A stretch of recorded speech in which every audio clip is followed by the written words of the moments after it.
Hello everyone, हम लोग किस चैप्टर को पढ़ रहे थे? तो हम लोग प्रिंसिपल ऑफ इनहेरिटेंस चैप्टर को पढ़ रहे थे, है ना। और वेरिएशन चैप्टर को पढ़ रहे थे। तो इसी में आगे हम लोग चल रहे हैं कहाँ?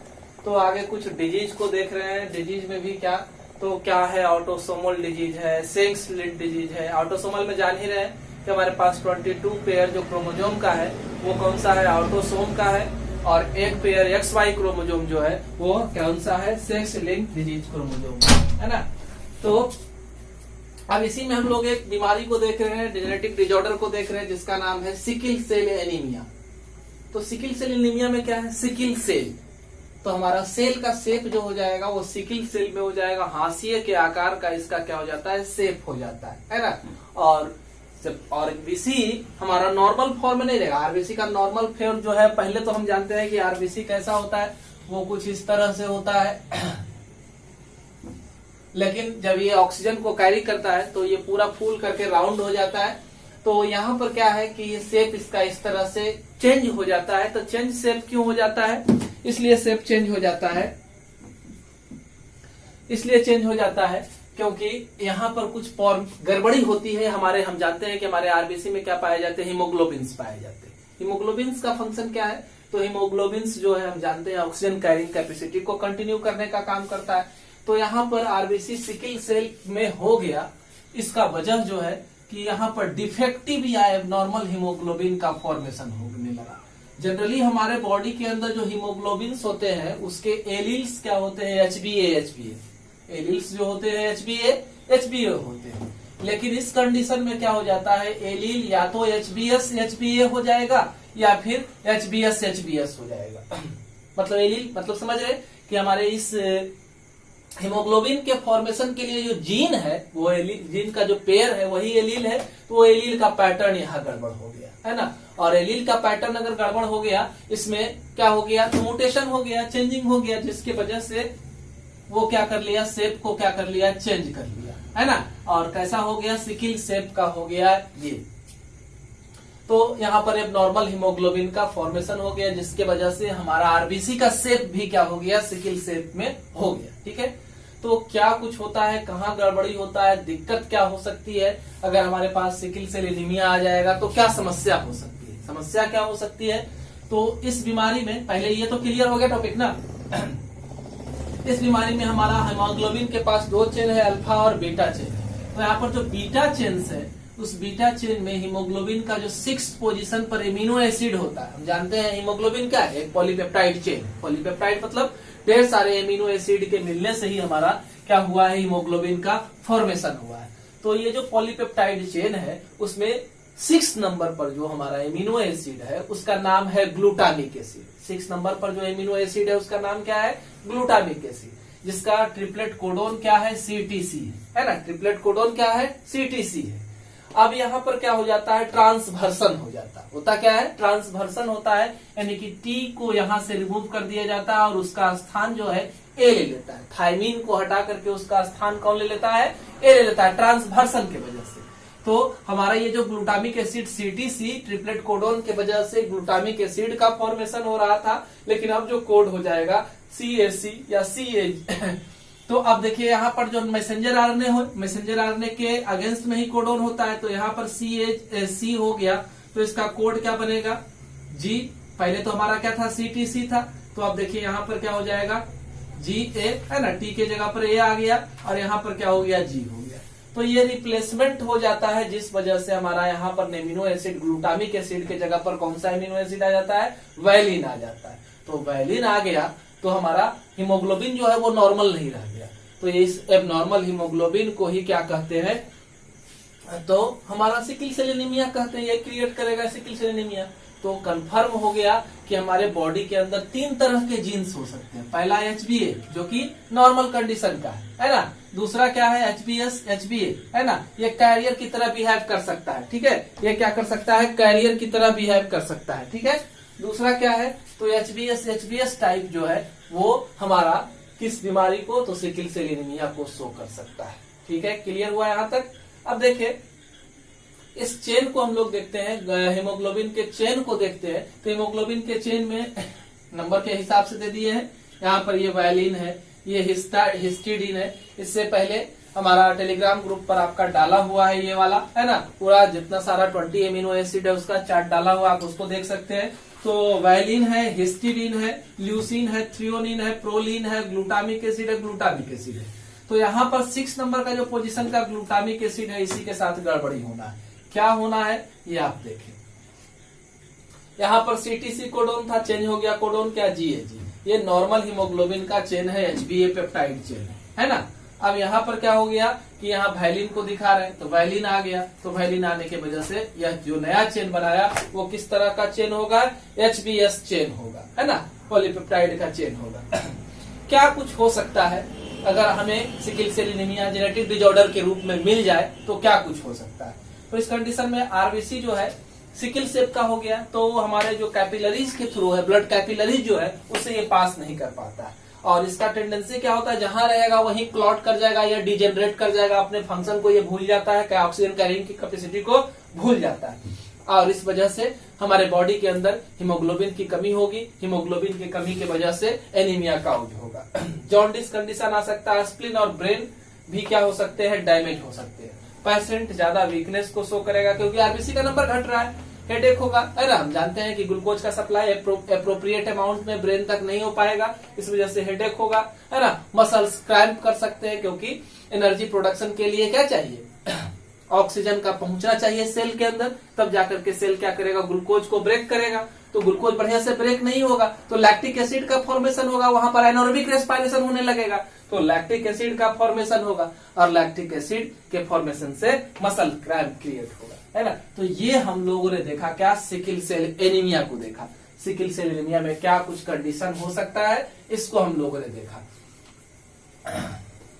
अब देखें कि यहाँ पर हम दिए हैं कि सिकिल सेल एनीमिया का एक कैरियर वोमेन है ना, सिकिल सेल एनीमिया का एक कैरियर वोमेन है, और उसका जो है मैरिज करवा दिए एक सिकिल सेल एनीमिया से पीड़ित पर्सन से, है ना। तो सिकिल सेल एनीमिया से अगर वो पर्सन पीड़ित है, उससे इसका मैरिज हो गया, तो उस कंडीशन में क्या प्रोबेबिलिटी हो सकता है ऑफ स्प्रिंग का, ये दिखाने का प्रयास किया गया है। तो देखिए पहले तो यह कैरियर वुमेन है, तो एचबीएस उसके पास एलील का पैटर्न रहेगा, मैन जो है एचबीएस रखेगा, एक भी एलील से, तो वो कैसा होगा, सिकिल सेल एनीमिया से डिसऑर्डर को कंटिन्यू करेगा, वो रखेगा, वो उससे पीड़ित होगा। तो सबसे पहले गैमेट फॉर्मेशन होगा एचबीएस, इधर भी गैमेट फॉर्मेशन एचबीएस। अब ये क्रॉस करेंगे, तो एचबीए वाला एचबीए के साथ मिला, तो क्या बना, एचबीए और एचबीए। तो ये जो होगा नॉर्मल सन होगा, है ना, या जो भी होगा, जो भी चाइल्ड होगा ऑफ स्प्रिंग होगा, या तो एक्स वाई लिए नहीं है, तो जो भी ऑफ स्प्रिंग होगा वो क्या होगा, नॉर्मल होगा। दूसरा कंडीशन को यहां देखें, तो दूसरा कंडीशन में क्या है,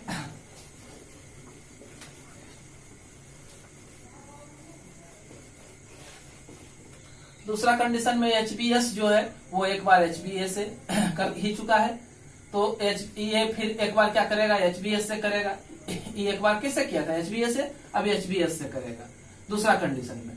तो ये जब इससे करेगा, ये क्रॉस कर रहा है किससे, इससे, तो एक तो हो गया आपका एचबीएस, दूसरा कंडीशन भी क्या है, एचबीएस। तो ये जो होगा सिकिल सेल एनीमिया से डिसऑर्डर को कंटिन्यू करेगा, ठीक है। उसके बाद इस कंडीशन को देखें, इसको एक बार हम लोग इससे क्रॉस करा रहे हैं, तो एक बार तो एचबीएस इसके पास है, उसके बाद उधर जो है एचबीए है, तो ये भी कैरियर की तरह बिहेव करेगा। निर्भर करता है कि मेल है या फीमेल है ना। अगर मेल रहेगा तो ये हिमोफिलिक सिकिल सेल एनीमिया से पीड़ित रहेगा, फीमेल कैरियर हो सकती है। उसके बाद जो है ये एक बार इससे क्रॉस करेगा, है ना, तो इससे क्रॉस करेगा तो क्या होगा, एचबीएस कंडीशन होगा, तो ये हिमोफीलिया से क्या होगा, पीड़ित होगा। अब आप इस तरह से ढेर सारे चार्ट को कंटिन्यू कर सकते हैं। जैसे आपके लिए एक होमवर्क है कि आप एचबीए है ना, एचबीए एक नॉर्मल वोमेन को ले और क्या करे, एक एचबीएस और एचबीए वाले मेल को ले।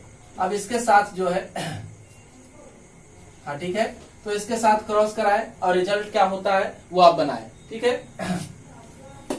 तो इस तरह से हम लोगों ने क्या देखा, सिकिल सेल एनीमिया को देखा। उसके बाद दूसरा डिजीज जो है वो हमारा हीमोफीलिया है ना। हीमोफीलिया में क्या है तो हीमोफीलिया जो है वो भी सेक्स लिंक जेनेटिक डिसऑर्डर है, सेक्स से संबंधित है।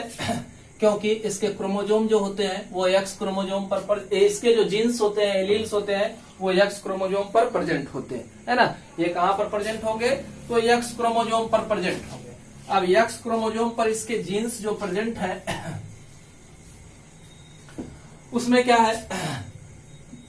है, तो इसका जो जीन का पैटर्न है वो इस तरह से रहेगा, XH रहेगा, है ना, या दोनों कंडीशन रहेगा, या फिर एक में XH रहेगा और X जो है नॉर्मल रहेगा। तो याद रखना है कि अगर फीमेल के पास जो है XH दोनों जीन जो है फीमेल के पास इस तरह से पहुंचे तो वो फीमेल सर्वाइव इसमें नहीं कर पाएगी, है ना, उसका डेथ हो जाएगा। ठीक है, तो यहाँ पर होता क्या है कि इसमें ब्लड क्लॉटिंग पावर जो है वो सीज हो जाता है, ब्लड क्लॉट नहीं हो पाता है। अगर हल्का सा भी माइनर कट भी हुआ तो लगातार क्लॉटिंग होने की संभावना खत्म हो जाती है और लगातार ब्लीडिंग होते रहता है। ठीक है, तो इस बीमारी का रीजन क्या है, क्योंकि हमारे बॉडी के अंदर जो है पहले तो प्रोथ्रोम्बिन, फाइब्रिनोजेन, इसके अलावा क्लॉटिंग फैक्टर 1 से 12 बताए थे जिसमें एक गायब था। उसके अलावा जो है यहाँ पर फैक्टर 8 जो है वो जो है जिसका नाम है एंटी हीमोफिलिक ग्लोब्यूलिन प्रोटीन है, तो यह जो फैक्टर है वो क्या हो जाएगा, अब्सेंट हो जाएगा। दूसरा फैक्टर एक है 9 नंबर फैक्टर जो है वो जिसको थ्रोम्बोप्लास्टिन फैक्टर कहते हैं, ये दोनों डिसअपियर हो जाते हैं जिसके वजह से क्लॉटिंग की संभावना खत्म हो जाती है ना। तो हम जानते हैं कि हीमोफीलिया डिजीज जो है वो रॉयल फैमिली क्वीन विक्टोरिया के द्वारा ट्रांसमिटेड होता गया और पूरे ब्रिटेन के रॉयल फैमिली में ये पाया जाता है। कौन, तो हीमोफीलिया। ठीक है, अब देखें यहाँ पर हम देखते हैं क्रॉस के द्वारा तो एक कंडीशन आपको क्या दिए है कि एक कैरियर वुमेन है, याद रखें कैरियर वुमेन है, एक नॉर्मल है। याद रखना है कि फीमेल में इस बीमारी का प्रभाव नहीं पड़ेगा। अगर फीमेल में बीमारी है तो सिर्फ वो क्या रहेगा, दोनों कंडीशन अगर XH रहेगा तो ही फीमेल में रहेगा बीमारी, और रहेगा तो वो सर्वाइव नहीं कर पाएगी, डेथ हो जाएगा। तो यहाँ वाला कंडीशन में पहला हमारा क्या है, ये XH है ना, और क्या है X है, ये कैरियर वुमेन है और एक नॉर्मल मेल है। तो ये दोनों का क्या होगा, गैमेट का फॉर्मेशन होगा, ये इस तरह का गैमेट बनाएगा, यहाँ पर एक X और यहाँ पर Y। अब इसको क्रॉस करें इसके साथ तो क्या हो जाएगा, XH और क्या होगा, X होगा। इसको अगर क्रॉस करें इसके साथ तो क्या होगा, XH और क्या होगा, Y होगा। इसको इसके साथ करें तो नॉर्मल XX रहेगा, लड़की होगी वो नॉर्मल होगी, इसके साथ Y। तो आप दो कंडीशन में इसको देख रहे हैं, बॉय जो कि क्या है नॉर्मल है, यहाँ पर गर्ल है जो कि क्या है नॉर्मल है, यहाँ पर बॉय है और जो क्या है तो हीमोफिलिक। इस तरह के बॉय जो होंगे वो क्या होंगे, हीमोफिलिक होंगे, और यहाँ पर ये गर्ल है और ये गर्ल क्या होगी, तो कैरियर होगी, है ना। इसके पास इस डिजीज के सिम्टम्स तो रहेंगे, सिम्टम्स नहीं रहेंगे, सिर्फ जीन्स मौजूद रहेंगे, और यह डिजीज को क्या करेगा, नेक्स्ट जनरेशन में सिर्फ ट्रांसमिट करने का काम करेगा। तो ये एक क्रॉस को हम लोगों ने देखा। अब इसी तरह से एक क्रॉस और हम लोग देखते हैं। अब आप जिस तरह से चाहे कितना पॉसिबिलिटी बन सकता है ऑफस्प्रिंग का, उसका आप पता लगा सकते हैं। तो जैसे देखे एक नॉर्मल फीमेल है ना, X और X लिए है, और एक जो है हीमोफिलिक Y। तो इस दोनों में क्रॉस अगर होता है तो ये X है और ये X है, इसमें क्या है XH है और यहाँ क्या है Y। ये क्रॉस होता है तो क्या हो गया, X और H हुआ, है ना। ये क्रॉस इसके साथ किया तो क्या हो जाएगा, XY हुआ। अब ये क्रॉस अगर इसके साथ करता है तो XH और X बनेगा, ये अगर इसके साथ क्रॉस करता है XY बनेगा। तो देखिए ये कैरियर वुमेन हो जाएगी, ये जो है नॉर्मल बॉय रहेगा, ये जो है कैरियर वुमेन हो जाएगी, है ना, ये नॉर्मल बॉय रहेगा। तो इस तरह का कंडीशन हीमोफीलिया में हम लोगों ने क्या किया, देखा। और भी आप जितने मन से अपने से जितना सा क्रॉस करा सकते हैं, इसको इससे क्रॉस करा करके देखिए क्या कंडीशन आता है ना। तो इस तरह से आप ढेर सारा क्रॉस इसमें खुद से करेंगे, जरूर से जरूर करके देखेंगे, है ना, पॉसिबिलिटी की संभावना को देखेंगे। उसके बाद अगला डिजीज जो है वो कलर ब्लाइंडनेस है। कलर ब्लाइंडनेस क्या है, रिसेसिव सेक्स लिंक डिजीज है ना। इसके जीन्स जो होते हैं वो X क्रोमोजोम पर ही पाए जाते हैं, है ना। और क्या है तो देखिए यहाँ पर दिखाए हैं कि XC का कंडीशन रहेगा तो फीमेल जिंदा रहेगी इसमें, है ना, कलर ब्लाइंड रहेगी, है ना, फीमेल है। और XC है तो ये कैरियर फीमेल होगी, कलर ब्लाइंड नहीं होगी, है ना, अगला जनरेशन में सिर्फ ट्रांसफर करेगी। और XCY है तो यानी कि इसके ऊपर सी वाला जो है कलर ब्लाइंड का जीन है, और ये क्या करेगा अगले जनरेशन में इस डिजीज को क्या करेगा ट्रांसफर करेगा, मेल है, और साथ में ये क्या है तो किससे पीड़ित होगा, कलर ब्लाइंड होगा। ये होता क्या है इस बीमारी में, नॉर्मली आप किसी भी कलर को देख सकते हैं, है ना, किसी भी तरह गाड़ी ड्राइव करना या कोई भी कंडीशन है तो हम लोग एबनॉर्मल फील नहीं करेंगे, लेकिन इसमें क्या होता है कि ग्रीन और रेड कलर में डिफ्रेंसिएशन खत्म हो जाता है। कैसा डिफ्रेंसिएशन खत्म होगा, तो ढेर सारा आपको डॉट दे दिए है, इस तरह से ढेर सारा डॉट दे दिए हैं, और इस डॉट के अंदर क्या बना हुआ रहेगा, इससे हम कुछ लिख दिए, है ना, मान लेते हैं ब्लू कलर से, ग्रीन कलर से, और क्या रेड कलर से हम यहाँ कुछ लिख दिए, तो आप स्पष्ट देख पा रहे हैं कि यहाँ हम क्या लिखे हैं, यस लिखे हैं डॉट से, लेकिन वो जो कलर ब्लाइंड रहेगा वो इस डॉट को डिफ्रेंशिएट करके उस वर्ड को नहीं बना पाएगा, है ना। तो ये समस्या होती है कलर ब्लाइंड में। आप इससे भी चार्ट बना सकते हैं, है ना, कलर ब्लाइंड है, कैरियर है, क्रॉस करा के देख सकते हैं क्या रिजल्ट आया और क्या आएगा, ठीक है। उसके बाद है एक बीमारी फिनाइल कीटोनुरिया। फिनाइल कीटोनुरिया क्योंकि क्या कहा जाता है, इनबोर्न एरर ऑफ मेटाबॉलिज्म कहा जाता है, ऑटोसोमल क्रोमोसोम से लिंक्ड डिजीज है ये। इसमें होता क्या है, तो एक एंजाइम की कमी हो जाती है बॉडी में, एक एंजाइम की कमी हो जाती है, और उस एंजाइम का इंपॉर्टेंस क्या है कि हमारे बॉडी में फिनाइललानीन एमिनो एसिड जो आता है वह एंजाइम इसको कन्वर्ट करके टायरोसिन बदल देता है। अगर ये एंजाइम की कमी हो जाएगी तो हमारे बॉडी के अंदर क्या होगा, फिनाइल एलानिन जमा होने लगेगा, और फिनाइल एलानिन के एक्युमुलेशन की वजह से ये ब्रेन तक पहुंच जाता है, और कभी ये फिनाइल एलानिन जो है वो कन्वर्ट हो जाता है किसमें, फिनाइल पायरुविक एसिड में या इसके डेरिवेटिव्स में, फिनाइल पायरुविक एसिड में या इसके डेरिवेटिव्स में, और ये हमारे ब्रेन को मेंटल रिटार्डेशन की ओर भेजता है। फिर से देखें फिनाइल कीटोनुरिया को, तो यह एक क्या है, इनबोर्न एरर मेटाबॉलिज्म डिजीज है, ऑटोसोमल क्रोमोसोम पर इसके जीन पाए जाते हैं, और इसमें एंजाइम का सिक्रेशन ही बंद हो जाता है, वैसा एंजाइम जो फिनाइल एलानिन को कन्वर्ट कर देता था टायरोसिन में, और इस कंडीशन में हमारे बॉडी के अंदर फिनाइल एलानिन जमा हो जाते हैं। ये फिनाइल एलानिन जो है वो बदल जाते हैं फिनाइल पायरुविक एसिड या इसके डेरिवेटिव्स में, और ब्रेन वगैरह में जाकर के जमा हो जाते हैं, जिससे मेंटल रिटार्डेशन आता है, ब्रेन ठीक ढंग से काम नहीं करता है। तो आज हम लोगों ने 3 डिजीज को देखा, है ना, हीमोफीलिया को देखा, कलर और सिकल सेल एनीमिया को देखा, कलर ब्लाइंडनेस को देखा, और फिनाइल कीटोनुरिया, टोटल 4 डिजीज को देखा। वीडियो पसंद आए लाइक करेंगे, है ना, लगातार वीडियो के नोटिफिकेशन को पाने के लिए हमारे चैनल को सब्सक्राइब करेंगे, हमारे से जुड़े रहेंगे। धन्यवाद।